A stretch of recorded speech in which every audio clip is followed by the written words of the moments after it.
দুপুর 1টার দিকে স্টুডেন্টরা জিরানী বাজারে অবস্থান করে। এখানে সমস্ত ফ্যাক্টরিতে কর্মীদেরকে বাসায় পাঠিয়ে দেন এবং সমস্ত গার্মেন্টসগুলোকে বন্ধ রাখতে বলেন। কিছুক্ষণ পর এখান থেকে তারা চলে যায়। ঘণ্টাখানেক পরে এখানে অনেক কয়টা ফ্যাক্টরিতে দাউ দাউ করে আগুন জ্বলতেছে। আমার মনে হয় এগুলো স্টুডেন্টের কাজ নয়, এগুলো কোনো দুর্বৃত্তের কাজ হতে পারে। আপনাদের কি মতামত? আস্তে আস্তে আগুনের ভয়াবহতা বৃদ্ধি পায়। রাত 8টা বেজে গেছে, এখনো আগুন নিয়ন্ত্রণে আনা সম্ভব হয়নি। ভয়াবহতা শুধু বেড়েই যাচ্ছে।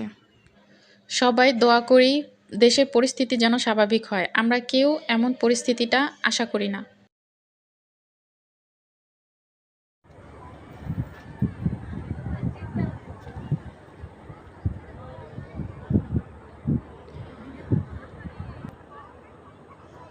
ছাত্ররা কিন্তু চলে গেল না, ছাত্ররা চলে গেল, তারপর হচ্ছে আগুন লাগাই।